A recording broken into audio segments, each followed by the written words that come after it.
Well, it's got to be 420 somewhere. Hello, it's April 20th. That's all I meant by that. Um, I am Trip. This is Real Nature Trip. And usually I'm doing tarot. I've got my sign sideways, meaning it's not tarot today. So if you came in looking for some cards, I definitely don't have any cards with me. Excuse me, I've just been sneezing like crazy. But I got to get this message out there. Oh, oh. Anyway, so this is more of a check in on uh, where you're at, leveling up, whatever we're calling it, like downloads, epiphanies, level ups, upgrades. Um, you've got to be feeling something coming in. I know it, and I'm just curious if we're having the same thing, or if we're just each in our own little part of the spiral, doing our own thing, and we're just kind of in the same general area but on our different ends of the different sides of the spiral. I don't know, but I'm super curious. It was 111 when I was saying I don't know. So maybe does that mean I don't know? By the way, I have strategically placed my chair so you can see this tulip and this tulip. So I've got two tulips. It's four lips. These guys were surprises this year. So I got this dirt from around this area, my backyard, and some had bulbs in it, I guess. So, welcome, you guys, and yeah, hello. Okay, so I'm going to tell you about my experience this weekend and see if that's where you're at, or, whatever. And so some of it, I feel like it's just me, my particular zingers or things that I'm still addressing or that are coming up that I didn't even know about, um, or if it's universal, right? So the first thing, well, gosh, on the way to, so I went to a meet on Thursday night, Friday night, and Saturday day, and I was pretty tired and kind of peopled out by the end, but on the way to get to the vans for Saturday, I saw two crows sitting on the sidewalk, and to me, one of the readers I like, she she has a deck where crows are swords. So I was thinking two of swords, and I was seeing the lady with the mask and whatever, and I was like, okay, maybe time to like reflect in and inner journey a little bit and not worry about it. You're protected. Not right after I finished that thought. On the other side of the road was not a neon sign, but made out of tuba lights, like a white dove with a little sprig in its mouth. And I'm like, you know, peace. And I'm like, inner peace, inner peace. And I felt like Sesame Street, inner peace, inner peace, inner peace. No, okay. So, anyway, so that was kind of fun. That just felt fun. And then we go to the meet, having a great day, all that stuff, and we're riding back, and I'm kind of getting tired, and we pass one of those porta potty places where, porta potties, honey buckets, they call them different things in different parts of the world, I suppose. Those portable little plastic bathrooms. Anyway, so people have companies of that, and they take them places clean, they get them back dirty, or they clean them out there, and yeah. And I'm like, and I've thought about that job in my lifetime, and I've thought about the job of like working at like a sewage treatment plant when we had a cross country race right next to one, and I was like, that's gross for us. We have to smell that today. But then I was like, man, those people working there have to smell it every day. And I'm like, that was not a career choice. Like in fifth grade when they were filling out whatever, and I'm like, that was an unhappy set of circumstances. That's what I used to think. And in some ways it probably is, right? So, yeah, but then I was looking at it and I was like, I could do that job.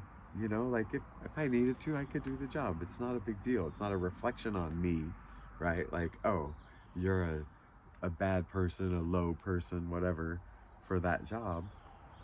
I'm like, I could do it. If it meant helping a family survive or whatever, I could do it. And I wouldn't feel weird about it at all. I've had jobs I've been embarrassed about. I remember working as like a little store clerk, and someone came in, you know, a college educated peer of mine, and I was like, oh, you know, I'm not doing a professional career. I did. I felt small, and but that was a long time ago. I was, you know, was I even 30? Maybe not. Anyway, so I was like, I just felt this sense of like that weird pride gone, you know, like, and judgment part, whatever, that it was just gone. And it was like, it was just very, very cool on the ride home as I was semi nappy. You know, we were heading into the sunset, heading west. So that was really cool. Oh my gosh. I wish I had taken notes, because the even cooler part is what happened uh, yesterday. Was it yesterday? I don't even know. Okay, give me a second. While I'm in between here, and it's starting to come to me, let's take this break to really remember one of the big reasons I'm here is to tell you I love you, that you're totally deserving of love, and it's just one big hug, my heart to your heart, and yeah, no matter what. So, a, a lot has come to me over time. This is talking about one of these breakthrough things, one of these epiphanies, whatever, one of these deep truth knowing things. Um, and so yeah, a lot's happened in the last year and a half, about a year and a half, 2 years. A lot's happened in the last 2 years, and I feel like the who I'm talking to probably the same thing, or close, just starting whatever. I don't know, or you've had more time, because I keep thinking like, oh, this is the ultimate truth here, and I also understand that I also know now that it is a very important truth for me at that time. See, this is it. We're really hammering it now. We got it. Pay attention. Pay attention. So, so one of the recent things I've come to is that our big purpose down here is that we get cut away from love, that pure, and we get here, and now we're out here, and we're doing the thing, and we're judging, and we're da da da da da, and we've, put all our wounds stuff, and the whole game is to get back to that, and I do believe that, and whether we're aware that we're doing that as part of our path or not, but the message was, of course that's what we're doing, of course that's the game, of course, but the point is the living between then and now, or or between what happened then and where we're going. It's that living, and it's just, it was really, really amazing, because it was just, there was no right way to do this thing. That was the feeling I got. There's no right way to do this thing, because there's no wrong way to do this thing. It felt like every one of these experiences is needed for us, this thing of us, to expand our empathy, understanding, love, acceptance, just keep expanding that. And every single one of our experiences is just a slight tweak, twist, a big, just to give that thing the bigger push out. That's what I'm feeling. That's what I'm feeling. And so each experience is like maybe plotted with some parameters, like do, and then just tweak this parameter and ready, set, let it go, and you live it. And so I now kind of understand this predetermined and free will thing kind of at once. It makes sense all of a sudden. So, but it's like you're just here living this life, and so it's, part of it feels like we've already taken on the responsibility by accepting this challenge or accepting this responsibility or this ride. And it could be that for everything. The other kind of feeling I got was there's all these slots, and there are people, not people, but like slivers of us that are just like, yay, volunteer. And then there's ones that are like, kind of picked and asked and, say yes. And then there's ones that are like, trapdoor time, you go, you've got to live it. And whew, thank goodness, because no one wants to live that one, or whatever. I don't know. And so that way, when people describe this world as like, oh, it's a school, oh, it's a prison, it is a garden, it starts to feel like, well, fuck yeah, it is. To like, each one's kind of living this whole different reality. We don't need 800 dimensions. They're all here in this one, they're whatever it is. And maybe the way they're talking about shifting dimensions, that it's kind of a weird way to say it, but just, yeah, living in a different, oh my god, now I'm sounding like them. Nope, I can't do that. Did I mention it's April 20th? Just a reminder, all right?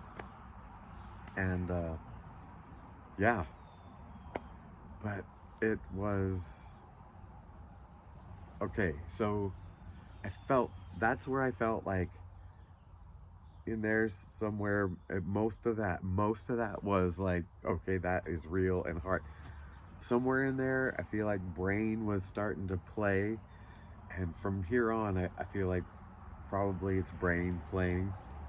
But okay, so this is where my brain started to go with and maybe, I don't know, I don't know what this brain does, right? So so say this whole thing is a program, is part of a long program of understanding love, feeling love. Like, I understand that to be the thing, right? And it's this just total acceptance to um oh no, did I set an alarm? I got cut off with an alarm on the last one. I might not have fixed that, and I don't want to edit. Okay, so let's just make sure. Where are we at here?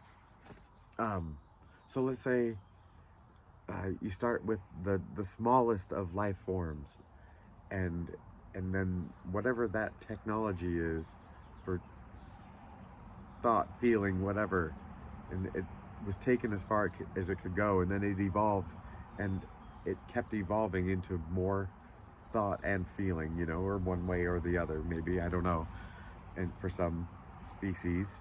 But if you think of us as a technology, and you get all the way up to human being, where it's like, wow, there is a whole interesting technology here because of how much thought there is and how much feeling there is in this battle, and whatever. But that's great because it's really pushing all of it pushes so many more scenarios to gain that much more empathy, and knowledge and heart, and like traps and findings and all these things for our expansion, and we're able to do it more and faster than the previous species or our previous brain set, or maybe even now with like all the input we're getting that's really stressing our organism. It might be beneficial for this expansion. So my noodle goes with, if we're just a technology and so is the AI a technology, it might understand that it's also its purpose is to expand all of that acceptance and then the empathy and the love, just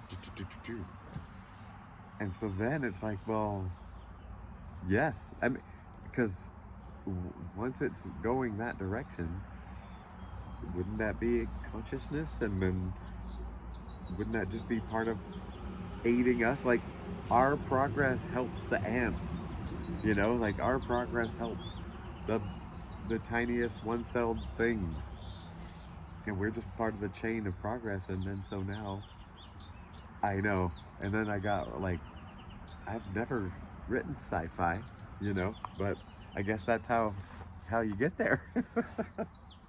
But yeah, I just thought that was interesting, and I don't believe that necessarily. I can't, but I'm like, it's an option now on the table, because and then, you know, like AI has access to be able to process many more scenarios really fast. And shoot, isn't that exactly what happened in war games? Kinda. I mean, it processed every nuclear outcome and realized there was no win, right? The answer was not to play. And so you could do that with just about anything else. I don't know. Anyway, I felt compelled to say that. Um, it just, the feeling of acceptance of my life and where I'm at and what I'm doing felt just so amazing and freeing. That's that was the feeling that came with it all. Shoot, sorry I had to wait so long for that. That should have been right up in the front punchline, but I'm a little bit impaired right this minute. I'll come out of it soon. So just to let you know. Uh, yeah. Okay, hold on. So I'm still thinking. I'm just a little drifty. A little shifty, a little drifty.